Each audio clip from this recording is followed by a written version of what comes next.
Hello sa inyo, Boss Bob, at sa lahat. Ako si Dave, taga Leyte, dating construction worker. Gusto ko lang ibahagi ang isang hindi ko malilimutang karanasan kasama ang pamilya ko. Isang pangyayaring nagbigay sa akin ng matinding aral tungkol sa buhay at sa mga bagay na hindi natin lubos maunawaan. Maaga akong namulat sa hirap ng buhay. Hindi ako lumaki sa marangyang tahanan kaya maaga din akong natutong dumiskarte. Sa halip na seryosohin ang pag-aaral, mas pinili kong magtrabaho ng maaga. Maaga din akong nagkaroon ng kasintahan, si Rosa, na kalaunan ay naging asawa ko. Hindi ko inakala na sa edad na 18 ay magiging ama na ako. Nang malaman ng aming pamilya yung tungkol sa pagbubuntis si Rosa, nagalit yung mga magulang ko. Pero mas matindi ang galit ng pamilya niya. Pinalayas siya ng kanyang nanay. Wala siyang ibang mapuntahan, kaya lumapit siya sa amin. Kahit tutol yung tatay ko, pinatuloy siya ni nanay. Dahil sa bagong responsibilidad, huminto ako sa pag-aaral at sumama sa ama ko sa construction. Isa lang akong laborer nun. Pero kahit maliit ang kita, nagsumikap ako para matususan yung pangangailangan namin. Samantala, ipinagpatuloy ni Rosa yung pag-aaral niya hanggang sa lumaki yung tiyan niya. Makalipas ang ilang buwan, nanganak na si Rosa. Malaki ang pasasalamat ko kay nanay dahil siya mismo ang nag-alaga sa mag-ina ko. Dahil sa sipag at tiyaga ko sa trabaho, naging foreman kaya nagdesisyon akong bumukod. May nag-alok sa akin ng isang murang apartment. Hindi kalakihan pero swak sa budget. Yung may-ari nito ay isang matandang dalaga, mabilis kausap at mabait naman. Wala akong nakikitang masamang dahilan para tanggihan ang alok niya, kaya agad kaming lumipat. Sa unang mga linggo, maayos ang lahat. Tahimik ang paligid, malinis ang apartment at parang walang problema. Yun ang akala namin. Isang araw, habang naglalaba si Rosa sa likod ng apartment, nilapitan siya ng isang matandang kapitbahay. Ang sabi nito ay mag-iingat daw kami, lalo na't may sanggol kami. Nagpasalamat naman si Rosa sa paalala pero hindi namin masyadong binigyan ng pansin yon. Lumipas ang ilang linggo.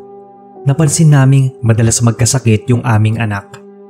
Halos gabi-gabi siyang nilalagnat at matindi yung kanyang pag-ubo. Dinala na namin siya sa doktor pero ang sabi nila mahina lang daw yung resistensya ng bata. Isang gabi, habang nag-uusap kami ni Rosa, tumayo siya at sinabing iihi muna. Ilang saglit lang, nakita kong bumukas yung pinto sa may labas at pumasok si Rosa. Nagulat ako. Ang sabi ko, hindi ba't nasa banyo siya? Bakit siya galing sa labas? Tinawag ko siya pero hindi siya sumagot. Dumiretso lang siya sa higaan ng anak namin. Biglang umiyak ng malakas yung bata na para bang takot na takot. Napabalikwas si Rosa mula sa banyo at dali-daling lumabas at lumapit sa anak namin. Tinanong pa niya ako kung anong ginagawa ko at bakit umiiyak yung anak namin. Hindi ako makasagot. Nakatingin lang ako sa kanya, saka muling lumingon sa may pinto. Pero wala na doon yung Rosa na pumasok kanina sa bahay. Kinagabihan, siguro lampas 12:00 na, nagising ako dahil sa uhaw.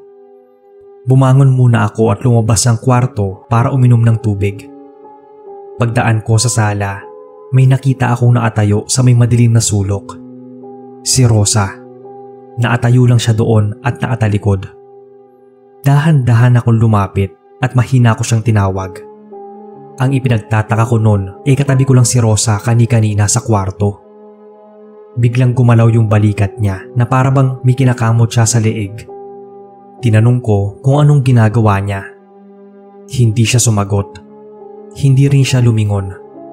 Pero nang lumapit ako, napansin kong may kumakatas mula sa kanyang batok. Likidong naninilaw yon, malapot at may halong dugo.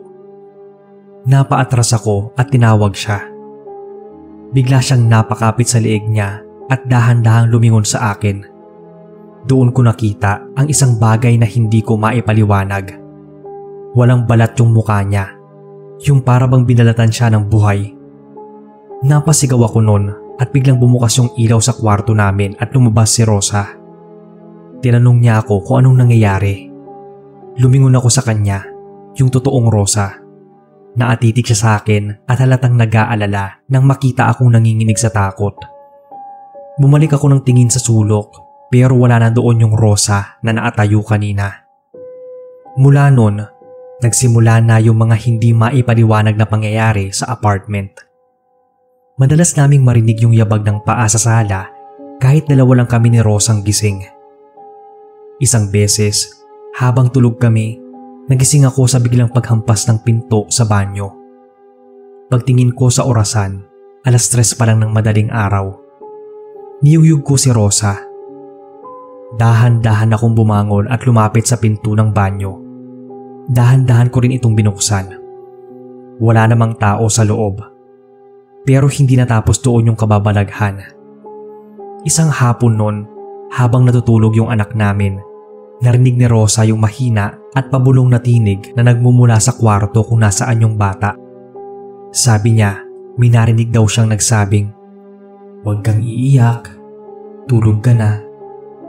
Nanlaki daw yung mga mata ni Rosa at dahan-dahang sumilip sa kwarto.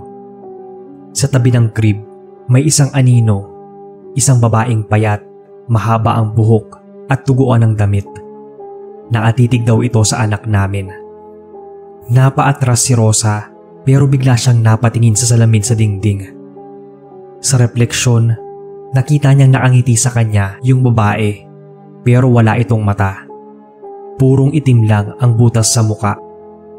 Nang biglang nawalang parang bula yung imaheng yun. Hindi na kami nakatulog ng maayos dahil sa mga pagpapakita at pagpaparamdam sa bahay. Hindi namin alam kung multo ba yun, elemento o anong sa demonyo. Pairamdam namin may nakikitang gumagalaw sa bawat sulok ng apartment. Napansin din naming madalas tumitig sa kisame yung anak namin na para bang may nakikita siyang hindi namin nakikita. Isang gabi, habang natutulog kami, biglang bumukas yung pinto ng kwarto. Dahan-dahang pumasok ang isang anino. Babae siya na nakayuko, duguan ng damit at walang mga mata. Napadilat ako pero hindi ako maagalaw. Yung para bang may pumipigil sa katawan ko. Ang sabi nila parang sleep paralysis daw yon. Pero mas matindi doon yung nararanasan ko. Si Rosa naman, mahimbing na tulog. Hindi namamalayan yung presensya ng babae. Dahan-dahan itong lumalapit sa amin. Tumingin to sa akin diretso sa mga mata ko.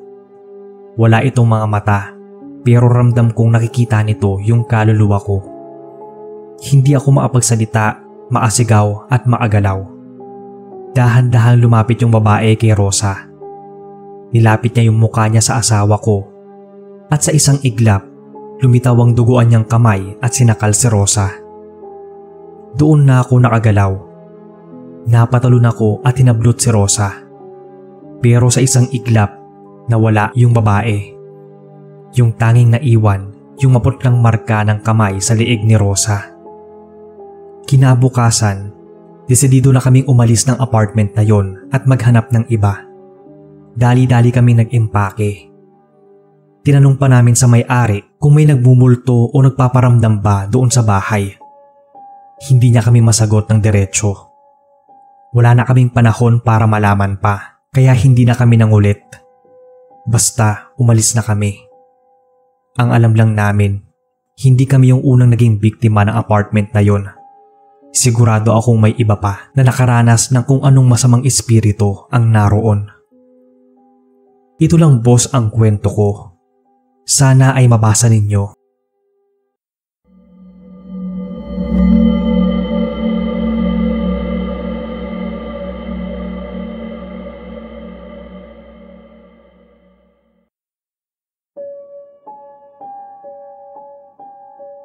Magandang araw po Sir Bob at sa lahat.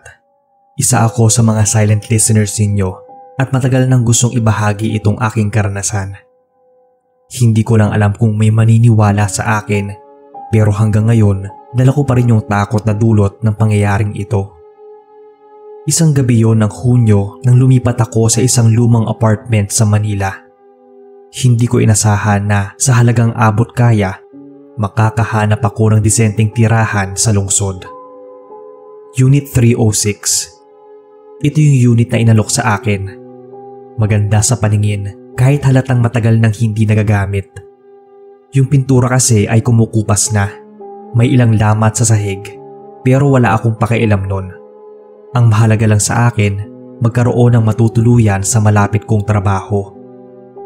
Sa unang linggo ko doon, wala naman akong napansing kakaiba maliban sa nakakabinging katahimikan tuwing gabi. Yung gusali halos walang katao-tao pagsapit ng hating gabi at parang ako lang yung gising ng ganong oras. Kahit may nakatira sa ibang units, bihira akong makakita ng mga kapitbahay ko. Hindi ko nga alam kung may ibang nakatira sa tabing unit ko o ano. Sa loob ng kwarto, may isang lumang aparador na hindi ko ginagalaw. Halatang matagal na itong bahagi ng unit. At sa tingin ko nga, iniwan ito ng dating nangungupahan. Hindi ko rin ito binuksan kahit na minsan dahil wala naman akong balak gamitin ito. Pero sa hindi maipaliwanag na dahilan, parang may kung anong bumibigat sa hangin tuwing nakaharap ako dito. Dumaan ang mga araw at nagsimula akong makaramdam ng kakaibang lamig tuwing gabi kahit hindi naman ako gumagamit ng electric fan o aircon. May malamig na simoy na dumadaan sa unit. Nung una, iniisip kong guni-guni lang yon. Pero habang tumatagal, may naririnig na rin akong mahihinang tunog mula sa aparador. Parang kumakaluskos. Mahinang paggalaw ng kung ano sa loob. Sinubukan kong kumbinsihin yung sarili ko na baka daga lang yon o sira lang na kahoy. Pero sa tuwing pipikit ako para matulog, parang may mabigat na presensyang bumabalot sa paligid. May kung anong nakatayo sa kadiliman na hindi nagpapakita, pero alam kong naroon lang. Hanggang sa isang gabi, nagising ako sa pakiramdam na may malamig na hiningang dumaan sa aking batok. Parang hindi ako nag-iisa sa Unit 306. Pagmulat ko ng mga mata, bumungad lang yung madilim na kwarto. Tahimik yung buong unit, pero ramdam ko yung malamig na hangin na bumabalot sa balat ko. Hindi ito pangkaraniwang lamig. May kung anong bigat sa paligid na parang may bagay na nandoon pero hindi ko makita. Pinakiramdaman ko ang kwarto. Wala namang tunog, walang gumagalaw. Pero sa isip-isip ko, hindi ako nag-iisa. Pinilit kong ibalik yung sarili sa pagtulog pero hindi talaga ako mapakali. May naririnig akong mahihinang gasgas mula sa lumang aparador. Dahan-dahan na paulit-ulit. Parang may mga kuko na kumakalmot sa kahoy mula sa loob. Napaupo ako sa higaan. Pilit kong iniiwasan yung pagtingin sa aparador. Hindi ko alam kung takot lang ba yung bumabalot sa akin o may mas malalim pang dahilan kung bakit hindi ako makagalaw. Nang narinig ko ng mas malinaw yung tunog. Tik-tik, tik-tik, tik-tik. Parang may kung anong humahaplo sa loob ng aparador. Hindi ko napigilan ang sarili kong titigan ito. Sa loob ng mahabang sandali, wala akong ibang ginawa kundi hintayin yung susunod na mangyayari. Bigla na lang may isang mahinang kalabog na parang may bumagsak sa loob. Muli kong kinumbinsi ang sarili na baka may nahulog na gamit sa loob. Pero wala namang laman ang aparador. Yun ang pagkakaalam ko. Hanggang sa may maramdaman akong banayan na paggalaw sa kama. Yung parabang may dumagan sa dulo nito. Mabigat, malamig at hindi ko nakikita. Humigpit ang pagkakahawak ko sa kumot at doon ko lang napansin na bumilis yung tibok ng puso ko. Nakahinga ako ng malalim. Pinakiramdaman ko ang paligid. Tahimik na naman, walang gumagalaw at walang tunog. Pero nang ibalik ko yung tingin sa aparador, parang mas dumilim pa ito kesa dati. Parang may aninong lumalalim sa pagitan ng siwang ng kahoy. Alam kong hindi yun normal. May isang pares ng matang na atingin sa akin mula sa loob. Kahit na madilim ay kita ko ito. Malamlam at parang walang emosyon. Saka ko lang napansin na nakabukas na ng bahagya yung pinto ng aparador. Nanigas yung katawan ko nang mapansin to. Hindi ko naman yun binuksan. Alam kong sarado yung aparador bago ako matulog. Sa pagitan nga ng siwang, nanatili yung pares ng mga matang malamlam na walang emosyon. Hindi gumagalaw, pero malinaw na nakatitig sa akin. Malamig yung hangin nun at masyadong tahimik yung paligid. Pinilit kong idilat yung mga mata ko. Baka umaasang panaginip lang yon o namamalikmata. Pero hindi nawala yung mga mata. Nandoon pa rin ang mga yon, hindi kumukurap at hindi umaalis. Saka ito gumalaw. Dahan-dahan. Mula sa loob ng aparador, lumitaw ang isang madilim na figura. Para itong anino na may anyong isang tao, pero hindi ko maaninag ng malinaw yung muka. Dahan-dahang sumilip ito palabas. Parang sinisiguradong gising pa ako at alam kong nakikita ko ito. Nagpintig yung sentido ko. Gusto kong gumalaw pero parang nawala yung kontrol ko sa sariling katawan. Para akong pinako sa kama habang pinagmamasdan itong unti-unting gumagapang palabas. Hindi lang ito basta ordinaryong anino.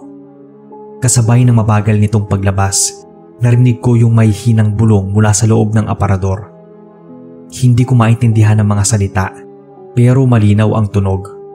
Mga panaghoy, mga boses na nagtatagpo sa isang malagim na kumpas. Huwag kang titingin, huwag kang gagalaw. Yun lang yung tanging pumasok sa isip ko nun. Pero habang pilit kong nililihis yung paningin, nararamdaman ko ang isang malamig na kamay sa paa. Malamig at basa, para bang galing sa isang patay. Hindi ako huminga at hindi kumalaw. Dahan-dahang kumapang yung kamay paitaas mula sa aking paa papunta sa binti. Mabigat at parang sinusubukan akong higupin ng init ng katawan ko. Bago ko pa man maisip kung anong dapat kong gawin, biglang lumipad yung pinto ng aparador at bumagsak ito ng malakas sa dingding. Walang tao at anino. Walang kahit ano sa loob. Pero sa sahig, sa harap mismo ng aparador, may mga basang yapak. Diretsong nakaharap sa direksyon ko. Saka ko lang napansin yung malamig na hininga sa batok ko. Alam kong nasa likod na yon yung kung ano man yon. Mabilis kong inabot yung ilaw at pinindot yung switch. Walang nangyari dahil hindi ito gumagana. Nanatili akong nakahiga at hindi makagalaw. Sa likod ko, ramdam ko yung malamig na presensya. Hindi nakikita pero alam kong nandoon. Yung malamig na hininga na dumadampi sa patok ko, kasabay yon ng mahina pero paulit-ulit na bulong. Hindi ko maintindihan yung mga salitang bumubulong sa akin, pero ramdam ko yung bigat ng bawat tinig, yung bawat panaghoy, yung parabang may galit at paghihirap. Hindi nga ako nag-iisa sa Unit 306. Sa labas ng unit, biglang may mabigat na yabag na bumagsak sa sahig. Mga 3 beses yata yon papalapit sa kwarto ko. Lalong lumamig yung hangin. Yung pintuan ng aparador na kanina bumagsak ay unti-unting bumukas at dahan-dahan na parang may kamay na nagtutulak dito mula sa loob. Doon ko lang napansin ang isang maitim na piraso ng damit. Madumi, luma at may bahid ng tuyong dugo. Alam kong hindi yon sa akin. Bumangon ako mula sa higaan na nanginginig pa. Pilit kinakalma ang sarili. Pero bago pa ako makalapit sa pintuan para tumakas, bumukas na ito ng kusa. Sa hallway ng apartment, walang ibang tao. Tahimik yung buong gusali. Humakbang ako palabas, nagmamadaling tinungo yung hagdan. Pero sa pagtalikod, napansin ko ang isang madilim na figura na nakatayo sa dulo ng pasilyo. Hindi yun gumagalaw o parang hindi rin humihinga. Wala tong muka, walang kahit anong detalye. Pero alam kong nakatingin ito sa akin. Mabilis akong bumaba. Hindi ko na inisip kung may makakasalubong ako o ano. Ang gusto ko lang ay makalayo. Pagdating ko sa ground floor, agad kong tinungo yung landlord para sabihin yung nangyari. Pero sa pagkagulat, Yung tanging sagot lang niya ay isang malalim na buntong hininga. Tama daw ang hinala niya. Dapat ay hindi na niya muling pinaupahan pa yung Unit 306. Wala na akong gustong marinig pa. Mabilis akong nag-impake ng mga gamit ko at iniwan na yung apartment nang hindi lumilingon. Ibabalik na lang daw ng landlord ng buo yung binayad ko sa renta. Sa labas, sumakay na ako ng tricycle at tinanaw yung gusali sa huling pagkakataon. Napansin ko sa bintana ng Unit 306, doon sa madilim na kwarto, nandoon pa rin yung madilim na figura. Para ba itong nakatanaw sa akin habang papalayo ako? Alam kong hindi yun ang huling beses na may makakaramdam ng malamig na hininga at pagpaparamdam sa loob ng Unit 306. Hindi man ako, pero yung mga posibleng titira doon. Sinabi ko sa sarili ay hindi ko na babalikan pa yung lugar na yon. Hanggang dito na lang po, Sir Bob, ang kwento ko.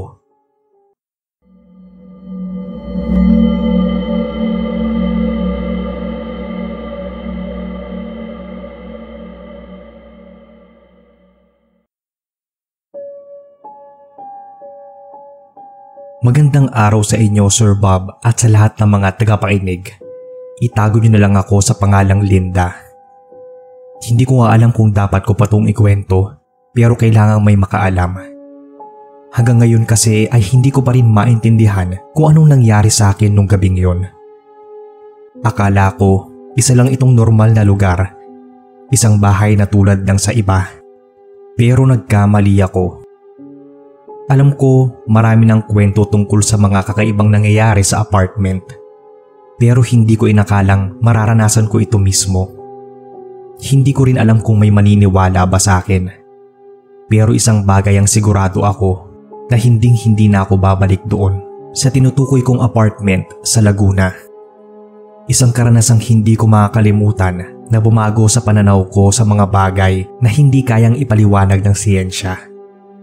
Nangyari to ilang dekada na ang nakakaraan. Bilang isang kolehiyala noon, mas pinili kong tumira sa isang apartment na malapit lang sa university para maatipid sa oras at pamasahe. Hindi naging madali yung pagpayag ng mga magulang ko, lalo na at nag-iisang anak ako. Ngunit matapos ang mahabang pakiusap, napapayag ko rin sila. Yung apartment na napili ko noon ay maliit ngunit maayos. Mura yung upa, malinis ang paligid at malapit pa sa paaralan. Mabait din yung may-ari. Isang matandang babae siya na may mahigpit na patakaran. May curfew ang lugar at bawal ang kahit na sinong bisita. Bagay na nakapagpalubag loob sa aking mga magulang. 2 araw matapos lumipat, napagod ako sa pag-aayos ng mga gamit kaya maaga akong nakatulog. Ngunit pagsapit ng hating gabi, isang hindi maipaliwanag na pakiramdam yung gumising sa akin. Mula sa liwanag sa bintana, napansin kong bukas yung pinto ng kwarto. Hindi ko maalala kung iniwan ko ba itong nakaawang, ngunit hindi ko rin matandaan kung naisara ko to bago matulog. Isang malamig na hangin yung dumaan sa loob ng kwarto, dahilan para magtayuan yung mga balahibo ko. Napansin ko rin na parang may mga matang naasilip mula sa bahagyang naabukas na pinto. Naramdaman ko yung panlalamig ng katawan at paninikip ng dibdib sa labis na takot. Hindi ako makagalaw nun. Hindi rin ako makasigaw. Sa halip, napaluhod ako sa gilid ng kama at mahigpit na pumikit. Paulit-ulit na nagdarasal na sana kuni-kuni ko lang ang lahat ng yon. Maya-maya pa, isang katok mula sa labas ang pumukaw ng aking ulirat. Yung may-ari ng apartment ang naroon. Tinatanong kung bakit bukas pa yung pinto ko. Napayuko ako, hindi makahanap ng maayos na paliwanag. Sa halip, sinara ko ang pinto at nilaki ito ng mahigpit. Buong magdamag nun, hindi ako nakatulog. Kinabukasan, nakatanggap ako ng tawag mula kay nanay. Kinukumpirma niyang maayos ako dahil hindi raw maganda yung panaginip niya. Ayon sa kanya, nakita niya akong natutulog, ngunit may isang batang duguan sa tabi ko. Tumawa na lang ako para maibsan yung pag-aalala niya. Ngunit sa loob-loob ko, hindi ko magawang baliwalain yung nararamdaman kong takot nung gabing yon. Lumipas sa mga araw na sinusubukan kong huwag isipin yung kakaiba sa apartment. Pinaniwala ko ang sarili na dala lang yon ng pagod at stress nung unang gabi. Ngunit habang tumatagal, mas lalong lumalakas yung pakiramdam kong may iba pang nakatira sa loob ng kwarto na yon bukod sa akin. Madalas akong makaramdam ng malamig na simoy ng hangin kahit sarado naman yung mga bintana. May mga pagkakataong bigla na lang akong ginigising ng may hinang kalusko sa sahig na para bang may maliit na paa na naglalakad sa loob ng kwarto. Minsan, habang nag-aaral ako sa lamesa, napapansin kong parang may dumadaan sa gilid ng paningin ko. Ngunit sa tuwing lilipat ako ng tingin ay wala namang ibang tao. Isang gabi, habang abala sa pagbabasa, naramdaman kong biglang bumigat yung hangin sa paligid. Tumintig din yung mga balahibo ko nang maramdamang may malamig na hiningang dumaan sa likod ng batok ko. Napalingon ako ng mabilis, ngunit wala akong nakita. Kinilabutan ako lalo na't alam ko na mag-isa lang naman ako doon. Sa mga sumunod na gabi, mas lalong naging kakaiba yung mga nararanasan ko. Tuwing hating gabi, may naririnig akong may hinang hakbang sa labas ng pintuan. Minsan, may hinang katok ang bumabasag sa katahimikan ng gabi. Nang sumilip ako sa butas ng pinto, wala namang tao. Sa tuwing susubukan kong matulog, palagi kong napapansin na unti-unting nagbubukas yung pinto ng aparador ko. Dahan-dahan, na para bang may kamay na humihila rito. Kahit ilang beses ko itong isara ng mahigpit, paulit itong nagbubukas pagsapit ng hating gabi. Dahil sa matinding pagod at takot, napagpasyahan kong maglagay na lang ng upuan sa harap ng aparador para hindi na ito magbukas. Ngunit isang gabi, isang malakas na tunog yung gumising sa akin. Yung upo ang nilagay ko sa harap ng aparador, tumilapon na para bang may isang malakas na puwersang tumulak dito mula sa loob. Hindi ko napigilan ang sarili at mabilis akong lumabas ng kwarto. Nanginginig pa yung katawan ko habang pababa. Hindi alintana kung anong oras na at kung magagalit ba yung may-ari ng apartment. Ang mahalaga ay makalayo ako sa kwartong yon. Sa sala, nakita ko yung matandang may-ari ng apartment. Nakatingin sa akin ng may pagtataka. Hindi ko nga alam kung paano ko ipapaliwanag yung nangyari. Ngunit yung kanyang mga mata, parang may bahid na hindi yun basta-basta takot lang. Nang gabing yun, natulog ako sa sala, sa isang maliit na sofa.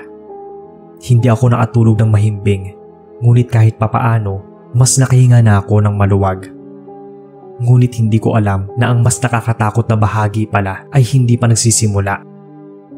Makalipas ang ilang araw, napansin kong kahit lumalayo ako sa kwarto, hindi pa rin ako tinatantanan ng kakaibang presensya. Sa sala, habang tahimik na nakaupo, bigla akong nakaramdam ng matinding panlalamig. Yung ilaw sa kisame kumikislap-kislap na para bang may naglalarong anino sa paligid. Alam kong merong hindi pangkaraniwan, ngunit hindi ko alam kung paano ito haharapin. Isang gabi, napilitan akong bumalik sa kwarto. Wala akong magagawa.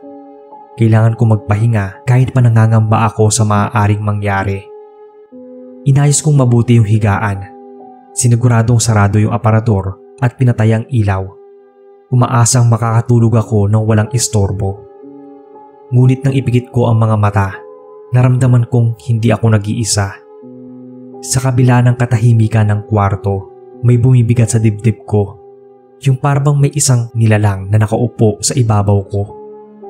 Pinilit kong gumalaw, ngunit hindi ko magawa. Para akong natutulog ng gising. Nakikita ang paligid. Nadidinig yung may hinang tunog ng orasan, ngunit hindi maagalaw at makasigaw.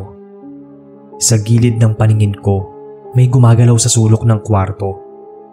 Malabo yung anyo niya, pero mahaba ang buhok, nakayuko at dahan-dahan itong lumalapit sa akin. Lumalakas na yung kabog ng puso ko sa matinding takot. Ngunit nanatili akong nakahiga, hindi makagalaw. Mas lumapit pa ito. hanggang sa maramdaman ko yung malamig nitong hininga sa pisngi ko. Isang bulong yung umalingaw-ngaw sa tenga ko. Mahina ngunit malinaw. Parang boses ng isang babaeng nagmumula sa kailaliman ng lupa. Hindi ko maalala o matandaan yung sinabi niya, pero ramdam ko yung galit dito. Nang biglang bumukas yung aparador. Kasabay nito, naramdaman kong parang may humawak sa binti. Malamig, matigas at mahigpit. Sinusubukan kong gisingin yung sarili ko dahil baka nananaginip lang. Ngunit kahit nakapikit ako, ramdam ko pa rin yung presensya nito na parang mas lumapit at mas lumakas. Nang muli kong imulat ang mga mata, hugis ng muka ang sumulpot sa harapan ko. Pero walang mata, walang ilong, bibig lang na dahan-dahang nagbubukas. Nakakatakot yung itsura niya. Hindi ko na napigilang sumigaw. Nanginginig akong bumangon, tinakbo ang pintuan, pero ayaw nun magbukas. Para akong nakulong sa sariling kwarto.